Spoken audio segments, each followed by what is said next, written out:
mga kababayan? Kumusta? Mapagpalang araw nga pala sa ating lahat. And of course, magandang buhay o sa ating lahat mga kababayan.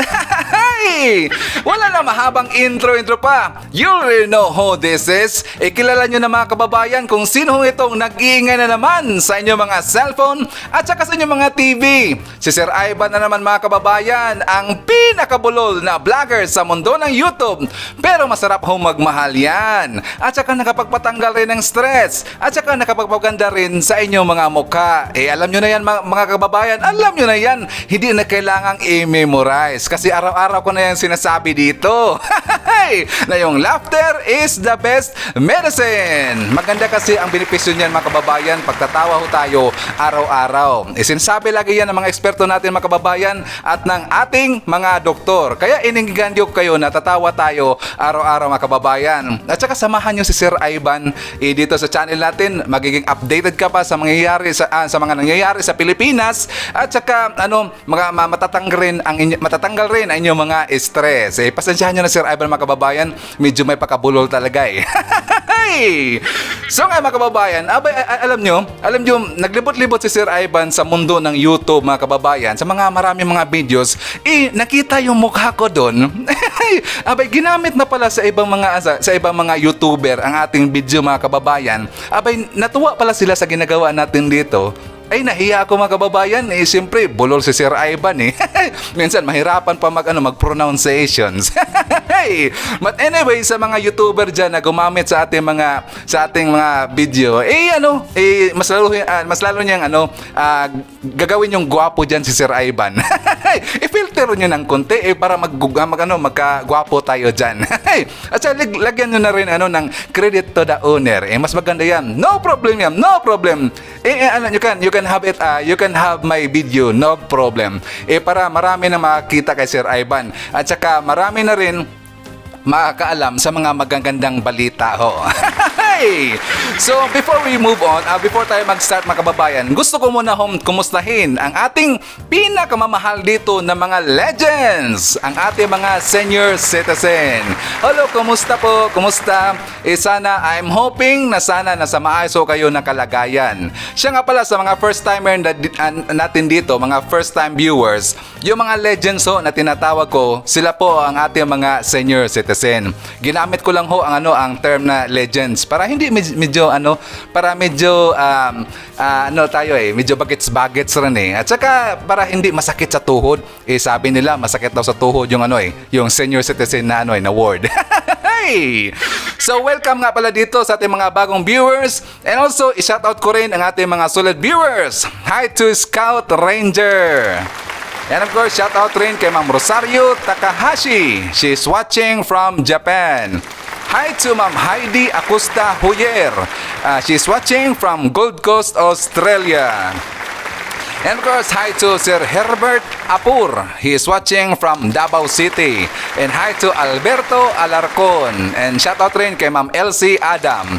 And hi to Sir Aurelio Mendez. So mga kababayan, gusto ko muna sabihin to. Gusto ko araw-araw ko itong sabihin na sana magpasalamat tayo kay Amang Diyos sa ating mga blessings na na-receive araw-araw mga kababayan. Huwag niyong kalimutan niya mga kababayan, dapat magpasalamat tayo kay Amang Diyos sa mga blessings na hindi natin nakikita. At saka of course, i-pray rin natin at saka hingiin natin kay Lord Jesus Christ ang ating kaligtasan at saka ang ating good health. Kasi alam niyo mga kababayan, dapat kailangan kasi natin ng good health. Alam nyo bakit?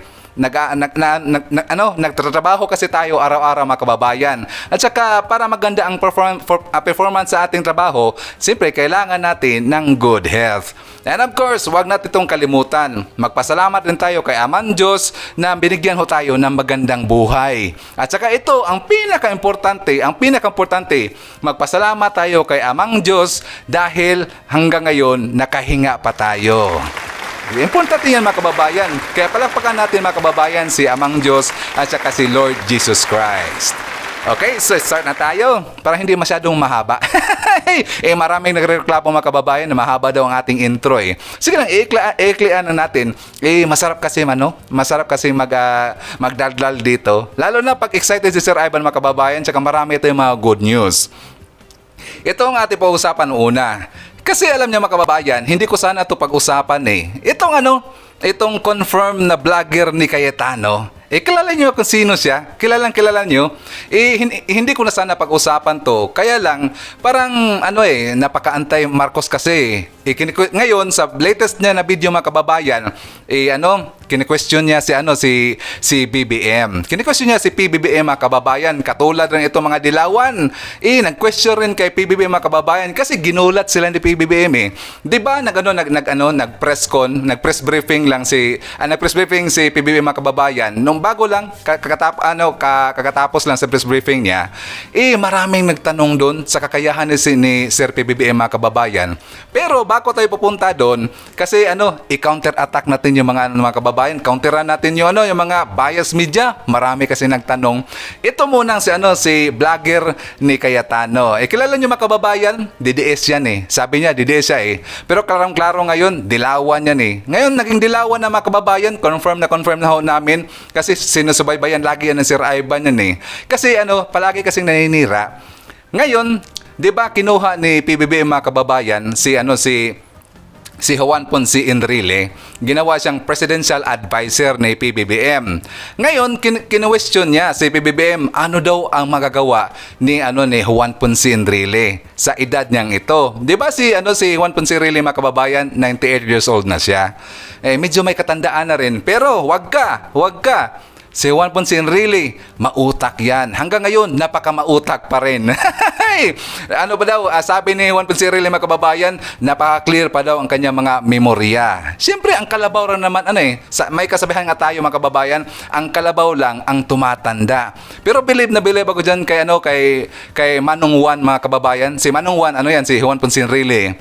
Talaga, napaka-utak yan. At saka, siyempre, believe ako kay PBBM na siya yung kinuha niya. Bakit? Siyempre, pinag-usapan na natin mga kababayan, marami hong intel yan si Manong Juan. Maraming intel yan at saka napakamautak yan kung pag-usapan natin tungkol sa government. Napakamautak yan. Ang mga kalaban niya, papunta pa lang si Manong Juan, nakabalik na. Ganon yan kalayo ang level mga kababayan kay Manong Juan. Kaya nga hindi nagdalawang isip si PBBM na kunin si Manong Juan. So ngayon, alam niyo mga kababayan, pati nga si Senator ex-Senator Ping Lacson, sabi niya na si Juan Ponce Enrile, andito sa balita mga kababayan, sabi niya could be in the Guinness World Record sa pagkakatalaga kay JPE bilang Presidential Legal Advisor ni PBBM. Sabi niya mga kababayan, amazing at 98 kasi 98 years old na si Manong Juan mga kababayan. He could be in the Guinness World Records forever for being the oldest government official when he steps down at age of 104 in 2028. So kung aabot siya mga kababayan sa edad na yon, siyempre siya ho ang pinakamatanda. Pero at this moment, kasi kukunin na siya bilang presidential advisor ni PBBM, siyempre naging official pa rin siya hanggang ngayon. Siya ho ang pinaka-oldest government official of the whole world. Alam niyo yan mga kababayan?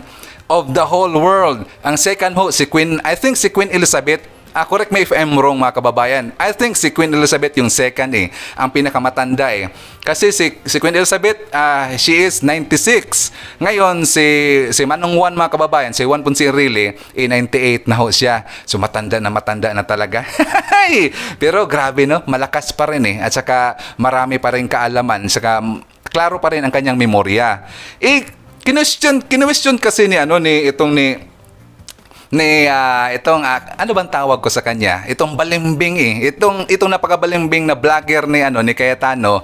Ikinwestiyon niya ang kakayahan ni BBM kung tungkol sa mga pagpili niya. Ang kakayahan, kinwestiyon niya ang pagpili ni BBM, kakayahan nga pala, ang kinwestiyon niya ang kakayahan ni PBBM na pumili na bilang kanyang kabinete. Siyempre, bakit niya kinuha ang isang tao mga kababayan? Kasi alam niya na qualified na kukunin niya bilang sa kanyang posisyon na itatalaga niya ang kinuha niya na tao.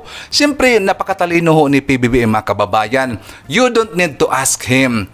alam na ho niya. Matagal na niyang pinag-iisipan yan bago niya kukunin. At saka maraming meetings yan.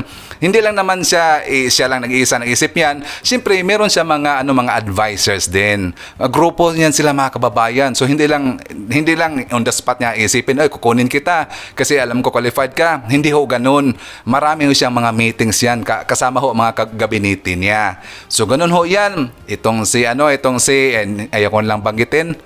Siyempre, nagpapasikat na mga kababayan. Iniwan na kanyang mga viewers. Medyo narungkot na ako kasi kasamahan ko rin yan noon na DDS Kaya lang, napaka-bias kasi. Hindi siya bias. Napaka mapanira kasi at saka anti-Marcos. Kahit sino na lang yung ang gusto niyang suportahan, ngayon humantong sa hanggang sa mahulog siya kay Cayetano. Naging dilawan na. So hayaan niyo na lang yung mga kababayan. At saka, dapat ito pa mga kababayan, bago tayo pumunta sa mga exciting part, kilala nyo na si Sir Ivan. Kilala nyo na si Sir Ivan kung anong style ho ng ating pagpa-vlog dito. So ngayon, punta muna tayo sa ating magiging future kung papalarin, magiging future president of the magiging presidente rin, magiging future president na si mga kababayan, pag-usapan natin si Ilocos Norte Representative si Sandro Marcos mga kababayan. Pag-usapan natin, tsaka punta tayo ng konti ng showbiz. Medyo showbiz naman ng konti. Para ang ating yung mga senior citizen, ating mga legends, medyo bumagets rin ng konti. Para kilig-kiligin rin ng konti mga kababayan, alam nyo ba? So mga viewers, alam nyo ba, si Sandro Marcos ngayon mga kababayan, merong na-link na babae. Pag-aakala ko ang naling sa kanya si Katie Duterte. 'Di ba? Parang merong sabi-sabi noon na parang maliling sa kanya si Katie Duterte. Ay nagkamali pala tayo mga kababayan. At saka meron ring isa yung model ba yon, yung nauna. At saka ngayon mga kababayan, meron po si Ma'am Lani si Ma'am Lani Mercado mga kababayan, parang nadulas. si Lani nadulas tungkol sa jowa ni Sandro, isang starlet daw, say ni Lulit Solis mga kababayan.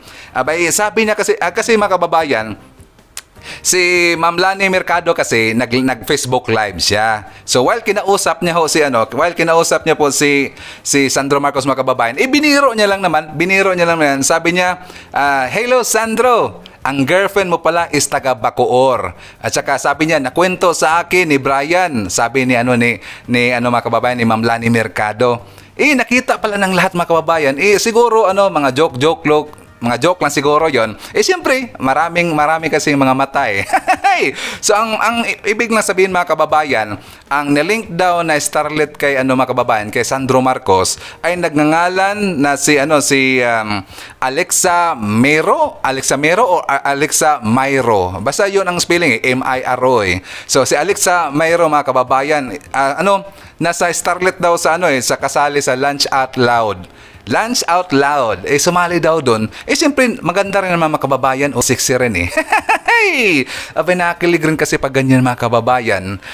Siyempre, future president natin yan Pagpapala rin. Siyempre, tutulungan rin natin. After kay BP Inday Sara. Soon.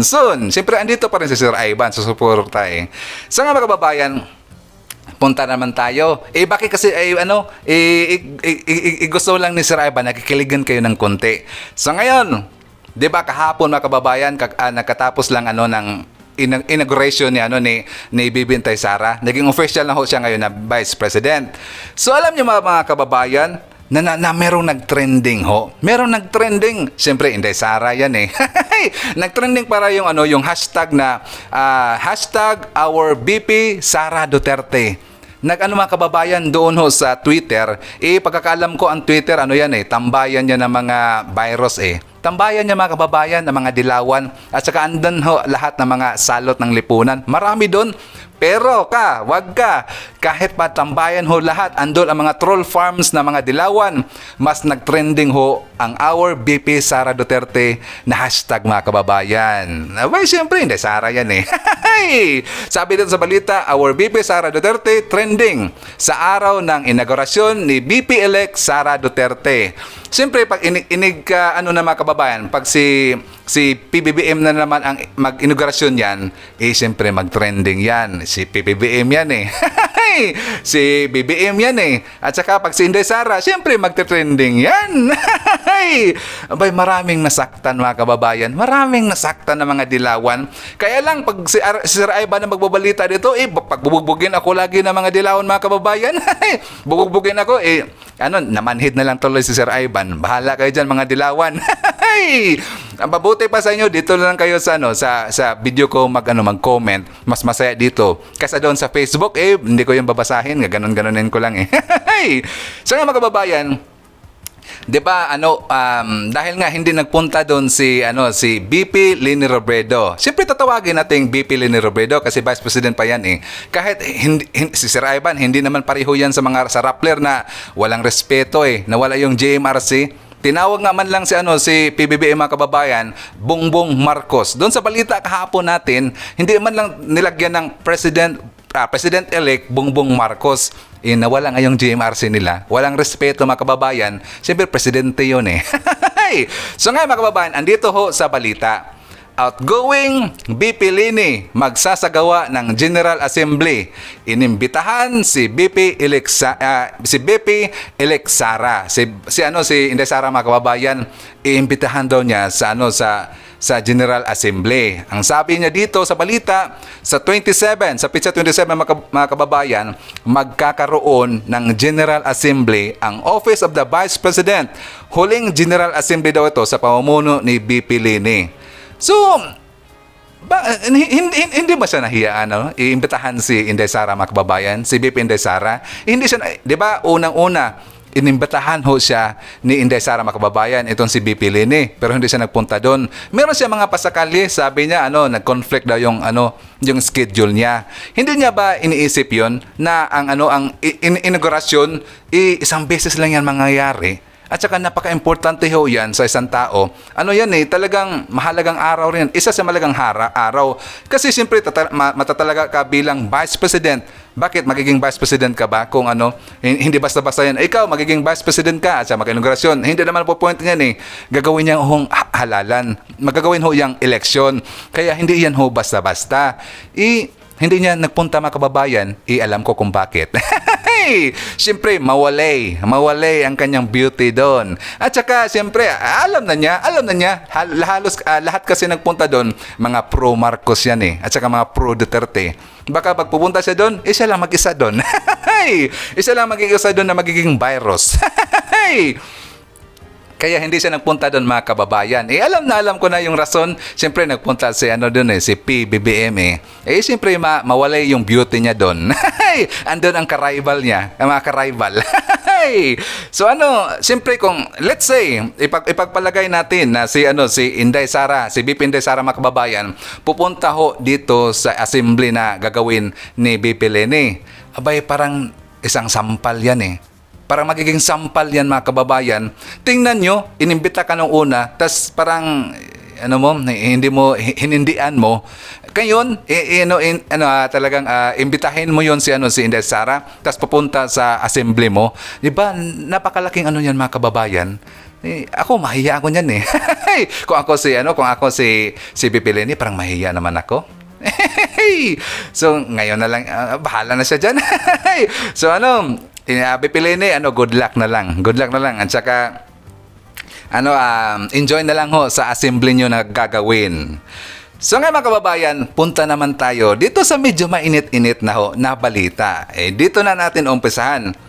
Di ba ho, may merong press briefing si PBBM kanina. So, bago tayo mag-react mga kababayan, kasi meron hong part doon na ating pag-uusapan na nag-viral ngayon at saka marami hong nagulat. Bago tayo pag-uusapan at saka lagyan natin ng reaction mga kababayan, pakita ko muna yung video para meron ho kayong idea. Let's watch this. When it comes to the economy. As to agriculture, I think that the problem is severe enough that I have decided to take on the portfolio of Secretary of Agriculture, at least for now.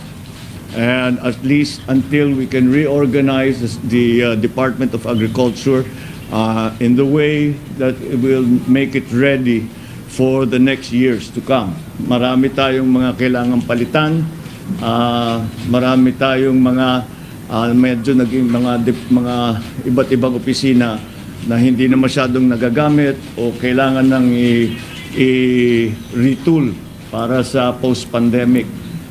Dahil nga iba na yung ating ginagawa ngayon, bumabalik tayo or going back to basics. Ilang beses nyo na sa aking narinig ito, back to basics. We're going back to basics and trying, and we will rebuild the value chain of agriculture. And that is why I thought it's important that the President take that portfolio so that not only to make it clear to everyone what a high priority we put on the agricultural sector, but also as a practical matter so that things move quickly because the events of the global economy are moving very quickly. We have to be able to be agile. We have to be able to respond properly in a measured way as soon as there is a situation that needs to be addressed. So that's essentially what we discussed, and that is my announcement for today. So yun nga mga kababayan, marami hong nagulat dyan na mga bias media. Ginulat ho sila ni PBB mga kababayan kasi sabi niya temporarily siya ho muna ang mamamahala ho sa Department of Agriculture. So mga kababayan, siyempre isa ho yan sa priority niya ngayon mga kababayan na proyekto. Diba? Gusto niyang isa sa mga aspiration niya, yung gusto niyang plano niyang papababain ang bigas na magiging sana gagawin nila ang kanilang makakaya na sabi niya sana magiging 20 pesos to 30 pesos. So iklaro lang ho natin dito mga kababayan kasi ito mga dilaw na mga kababayan nakafocus kasi sa 20 pesos. Marami kasi mga mapanira. Sabi na gagawin daw. Iba ho kasi ang term ng gagawin kaysa planong pababain. Iklaro ho natin yan. Diba? Ang kasi laging sabi itong mga dilaw na kababayan, gusto na gagawin 20 pesos na. Tingnan natin kung magagawa niya. Hindi niya, kung i-review nyo ho, yung pinakauna niya pinakauna niyang press briefing at saka sa campaign rally pa niya, sabi niya, plano niyang pababain, ang goal ho nila na gusto na maging 20 pesos to 30 pesos. So kung magiging 30 pesos pababa ito mga kababayan, malaking sampal ho ito sa kanila. Kasi lagi ho nilang binabati ko si PBB mga kababayan. Lalong-lalo na yan si Cayetano. Malaking sampal ho yan. Kaya nga mga kababayan, kaya nga plano ni PBB na siya muna ang mamahala dito temporarily until ma-organize na ho ang lahat. At saka meron siya mga papalitan mga kababayan as he said kasi para kung makumpleto na lahat siyempre iba na naman ang mamahala dito. So for the meantime siya na muna mga kababayan kasi gusto niya ho natutukan ho ito. At saka maraming nagtanong ito mga dilawan mga kababayan. Sabi na dito mga kababayan, actually hindi to dilawan ang balita nito. Kasi marami kasing mga nagtrending kasi ngayon mga kababayan. Ang sabi kasi sa questions, ang BBM para sa DA. Ano nga ba ang kanyang karanasan tungkol dito? Yan kasi ang tanong ng lahat mga kababayan. Ang paano niyan ang nagpa-hype ng question na yan, ang mga dilawan mga kababayan, ang mga mapanira ho ng mga bias media. Sila ho kasi tiningnan ko yung mga bias media na mga tabloids nila mga kababayan, mga balita nila, ito ang questions. So ngayon, sasagutin natin yan. Gusto ko munang basahin ho ang balita dito. Inanunsyo ni President-elect Bongbong Marcos nitong Lunes, Hunyo 20, na siya ang pansamantalang mamamahala sa Department of Agriculture or DA. Kaugnay nito, ano nga ba ang kanyang naging karanasan sa sektor ng agrikultura? Ano nga ba ang kanyang karanasan mga kababayan? So, dito sa balita mga kababayan, nag-research. Kilala nyo naman si Sir Ivan. Mahilig tayo mag-research para maka-counter attack tayo. Ngayon, alam nyo ba, sa ilalim ng kanyang pamamahala bilang gobernador ng Ilocos Norte, from 1983 to 1986, 1998 to 2007. Makinig kayo mga dilawan. Nakita umano sa probinsya ang malawakang paglaki ng produksyon ng mga palay at mais at maging ang livestock output. Base sa kanyang website sa bongbongmarcos.com. Andyan ho yan, makikita nyo sa kanyang website mga kababayan. At saka mga dilawan, basahin nyo na lang. Malaki ho ang karanasan ni PBBM. At saka kabilang ba dito? Kabilang dito ang Senate Bill number 14, National Irrigation Program of 2013. Senate Bill 1863, Anti-Rice Wastage Act of 2013. Senate Bill 112, National Seeds Production Act of 2013 at Senate Bill number 409, Philippine Soybean Authority Act of 2013. At saka alam nyo pa, ito pa, kilala rin umano si Marcos Jr. sa pagtatanggol sa mga tobacco farmers laban sa hindi makatwiran na pagtaas na excise tax sa mga tobacco products. So ngayon, alam nyo na. Siyempre, marami hong karanasan, malaki ho ang karanasan ni DBM mga kababayan. Alam na ho niya. Kaya nga siya na ho mismo ang nagrepresenta sa kanyang sarili na siya muna ho ang mamamahala sa DA. Kasi alam niya nga na kaya niya ito mga kababayan. Alam niya. At saka lahat ho naman taga Ilocos, kilalang kilala si PBBM mga kababayan. Kilalang kilala ho. At saka naniniwala ho kami. We have faith and trust na kayang-kaya ho ni PBBM ito mga kababayan. Kasi tutukan niya muna itong agrikultura. Kasi isa ho to sa isa sa mga susi ho na kung mapapalago natin to, siyempre tataso ang ekonomiya niyan, ang ekonomiya natin at saka susunod na rin ang iba. Kaya dito siya mag-start mga kababayan sa agriculture. Mga dilawan, siyempre sana na nasagot ko yung tanong ninyo. Ako na hong sasagot sa inyo. So alam niyo mga kababayan, dahil nga nag-ingay itong mga dilawan, itong vlogger ho nila. Meron silang vlogger mga kababayan, itong mga dilawan. Kilala niyo siguro to, itong si Amor Powers. Si Amor, siyempre maraming mga vlogger siya mga dilawan Amor Powers, andyan si Percy, si Pinoy Ako Vlog, si Pinoy Ako. Sila yung mga vlogger dyan mga kababayan. Kilala ko sila. At saka nakilala na rin nila ako. Lagi ko silang tinitira. Mapanira kasi. Mga mapanira. Sabi dito mga kababayan ni Amor Powers, tuwang-tuwa ang mga 31 million na bobo. Tinaw pa naman tayong bobo mga kababayan. Sabi nila, bababa na raw sa wakas ang 20 ang kilo ng bigas. Buhahaha. Malaki pang tawa. At saka tinignan nyo ko mga kababayan itong mga comment ho nila dito. Sabi nila, ang gagawin daw ay synthetic rice. Ita nga naman to, bakit synthetic rice? Ito mga comment ng mga dilawan mga kababayan. Sabi nila, magaling naman daw siya sa troll farming. Okay lang yan. Kakauntiran ko kayo mo. Sige lang. Relax lang kayo dyan. At saka sabi na, baka hindi palay ang ipatanim niya. Baka marijuana.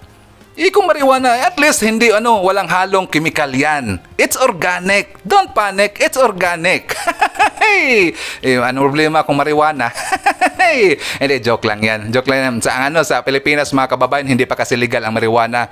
I think ang legal ang marijuana ngayon, lately lang, sa Thailand. Sa Thailand, mga kababayan, ginawang legal na ho ang marijuana. Siguro, okay lang naman siguro. Hindi ko lang alam. So, sabi niya, mga kababayan, pasabi lang, parang nabudol yata tayo. Sabi niya, okay lang yan. Hayaan na natin sila mga kababayan.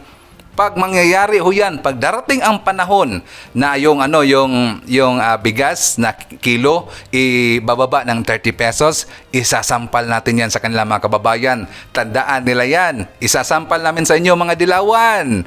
Tandaan nyo yan. Alam ko na magagawa yan ho yan ni PBBM. Bakit? Siyempre kasama niya ho ang Duterte, si VP Inday Sara. So mga kababayan, siyempre hayaan natin sila. So ngayon, jump naman tayo mga kababayan. Ito na, isa sa mga mainit ito Merong sinibak. Ito mga kababayan, merong sinibak na isang anti-Marcos mapanira. Grabe ito. Ito isa sa number 1 na mapanira mga kababayan. Grabe ito na journalist ito. Si Winnie Monsod mga kababayan. Kilala niyo yan. Number 1 anti-Marcos yan. Alam nyo ba na sinibak ko siya sa Inquirer, sa grupo Inquirer? Kasi napag-alaman ng Inquirer mga kababayan na membro pala siya ng board member sa Rappler. Kaya daw nila sinibak si Winnie Monsod. Siyempre kilala nyo mga kababayan, ito kung hindi nyo namukhaan, yan. Number 1 anti-Marcos yan mga kababayan. Lahat ng mga article na sinusulat niya, anti-Marcos talaga eh. Puro paninira eh. Sabi nila, conflict of interest. Winnie Monsod acts as Inquirer columnist over Rappler board membership. Ngayon, nagdududa ako dito mga kababayan. Nagdududa si Sir Ivan. Ang Inquirer at saka Rappler, yan mga kababayan? Puro yan anti-Marcos. Puro yan mga mapanira. Lalong-lalo na yung Rappler. Lagi nating tinutulagsa dito. Lagi nating kinukurot. Alam nyo ba, magkakampi ang dalawa? Hindi kaya palabas lang nila to mga kababayan? Isip-isip. Dudang-duda ako. Palabas lang nila to. Tinanggal namin sa dito, si Winnie Monsod kasi membro ng taga-Rappler. Siyempre, parang sa tingin natin dito, isipin ng mga BBM supporters, nilaglag na ng Inquirer ang Rappler kasi para maalis ang pangalan Inquirer kasama sa Rappler. Hindi na maalis yan sa ating utak mga kababayan. Anti-Marcos nga Inquirer hanggang ngayon. Wrong move yan, wrong move. Hindi na mauto ninyo ang 31 million. Pero siya nga pala mga kababayan, bakit lagi nating binabanggit ang 31 million dito? Actually, yung boto ni PBM, di ba umabot ng 32.2 million if I'm not mistaken. Sana i-correct natin yan. Gagawin lang natin ng 32 million. Hindi na nila mauto ang 31 million na mga BBM supporters at saka mga Marcos loyalists. Alam na namin ang totoong nangyayari. Kaya kayo, Inquirer at saka Rappler, palabas nyo lang yan. Hindi nyo mauto si Sir Ivan. Kukuritin ko pa rin kayo. Ikaw, Inquirer, kukuritin ka pa rin namin. At saka, Rappler, lalong-lalo na ikaw, Rappler. Pag-uusapan kita sa next video ko. Meron ka na namang ginawang kabulastugan. Dapat malaman ho ito ng sambayanang Pilipino. Lahat ng mga BBM supporters, lahat ng mga Marcos loyalists, at lahat ng mga supporter ni Sir Ivan. Dapat malaman to. So mga kababayan, siyempre, shout-out rin natin. Hi to Ma'am Teresita Tordesillas. She's watching from Macau. And hi to Tess and Alijo Tordesillas. Shout-out kay Ma'am Zeni Yap. She's watching from Kuwait. Shout-out kay Ma'am Lilia Abilia. She's watching from Hong Kong. Hi to Virgilio Villanueva. Shout out kay Maria Divina Revesencio. She's watching from Iloilo. Hi to Maria Terry from Brisbane, Australia. Shout out kay Ma'am Shirley Tambis. She's watching from Dubai. Hi to Edward Lopez. He's watching from Makati City. Hi to Ma'am Lolita Douglas. She's watching from Seattle, Washington. Shout out kay Ma'am Efren Pagurayan. He's watching from Barangay Ugong, Valenzuela, Manila. Hi to Bertolfo Cojida. He's watching from Rosario, Cavite. Shout out kay Ma'am Noemi Juneth Mangadlaw. Hi to si Roberto Kader. He's watching from General Santos City. And hi to Ma'am Esperanza Javier. So happy viewing everyone. Salamat nga pala sa pagsuporta dito sa channel ni Sir Ivan. Na-touch nga ako hanggang ngayon, andyan pa rin kayo. Maraming salamat nga pala sa mga solid viewers natin dito. At saka sa ating mga new viewers, welcome dito sa ating channel. Maraming salamat sa inyong pagtangkilik ko. At saka ito, araw-araw ko itong sinasabi. Huwag kalimutan po na mag-pray lagi kay Lord Jesus Christ. Hingiin natin ating kaligtasan at saka ang ating good health. At saka magpasalamat tayo kay Amang Diyos na hanggang ngayon nakahinga pa tayo. At saka binigyan tayo na magandang buhay. I-pray rin natin kay Lord Jesus Christ mga kababayan na sana bigyan pa tayo ng marami pang araw at saka years para maka-experience dito sa earth. At saka sana i-pray rin natin na magkakaroon na ho tayo ng peace of the world. At saka hipuin ang mga utak ng mga virus na sana magtino na ho sila. At saka susuportahan na ho nila ang Marcos administration at saka Duterte, kasama ho kay BP Inday Sara at saka kay PBBM.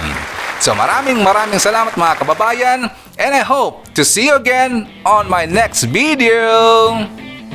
BBM Sara, BBM Sara, pagkakaisa patungo sa ginhawa. BBM Sara, BBM Sara, para sa kinabukasan naming mga bata. BBM Sara, BBM Sara, walang imposible na kapag nagsama-sama. BBM Sara, BBM Sara, ang presidente at ang bisi na mahal.